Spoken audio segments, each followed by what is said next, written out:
So when I first start talking to somebody about playing blues or improvising, playing jazz, I start talking about basic chords, basic triads, major, minor, dominant. Of course, in the blues, we use the dominant seventh predominantly. But we're talking about inversions and, the ability to play different inversions and also to be able to play in the 12 keys. A lot of times when I start talking about these things, suddenly the student looks like, oh my gosh, this is way more than I thought it would be. I just want to have fun. So the point is, you can have more fun when you have more to do. Most people don't realize that the reason you can't play as well as somebody else or as some of these people on YouTube is because they have already practiced before they're doing the demo for you. They're not showing up and practicing on the tutorial. They've already spent their years and months, whatever, getting these certain things down. So they're already done. So now you're going to watch them as accomplished players at that particular thing they're demonstrating, and there's no way you can compare yourself to that, and you shouldn't. So what you want to do is start really slow and be content with what you have. Because if you can sit down at an instrument and make noise from yourself on command, then you're living life well. That's how it starts. As you play more, practice more, learn more, then you have more to do. But you always want to train your hands, and you never want to graduate from the simple concepts. All too often, you show somebody the basic triads and chords and things, and they think, oh my gosh, I want to play good though. I want to play really good stuff. I want to play with depth. But depth doesn't come without some form of foundation. And later, when you get really good at what you're doing, or you have all the technique you're looking for, because that hasn't happened to me yet, I'm still practicing. But you get more technique, you start being able to do more, and you start to realize that sometimes the best thing you can play is a simple idea.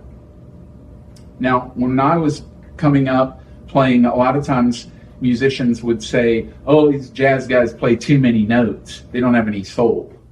And that's basically just kind of a covering for the fact that they didn't understand what the jazz musicians were doing.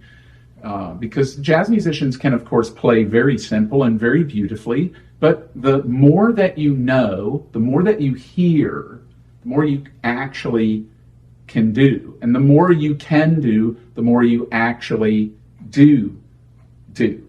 So that is the catch or the trap of the artist. As the artist improves and wants to improve, then your ears improve, your ability improves, and suddenly your target audience, or maybe just your audience in general, diminishes.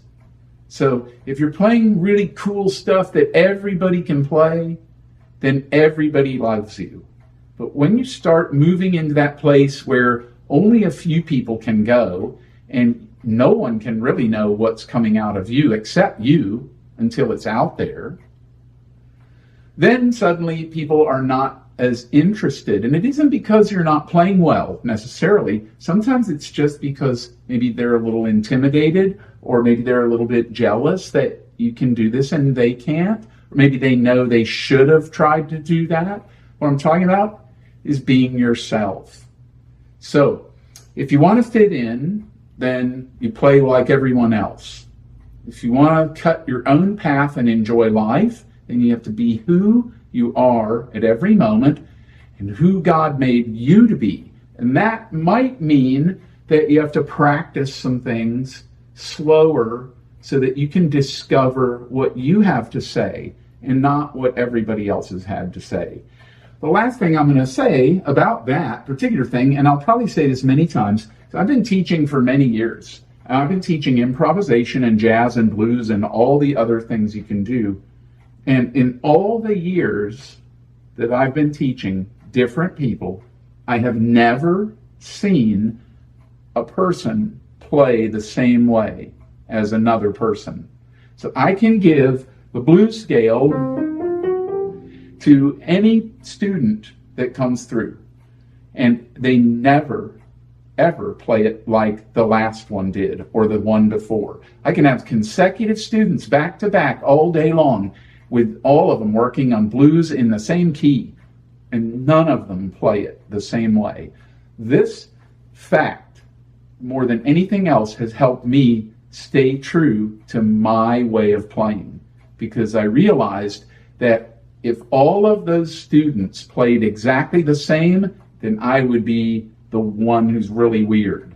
But all of them play different with the same exact material. And that means we are all unique and we all have something to say. So you have to try to get what I'm saying in this little short video like that. Be content with where you're at now, and don't be content with the fact that you can't do more. Practice more so you can open more doors for yourself. Practice more technical things so you can develop your hands and free your soul. Your soul is bound musically in here by the ability of your hands or the inability. If you can only play with 2 fingers, then your soul is going to be very frustrated. If you can get all your fingers going, then your soul has some place to fly.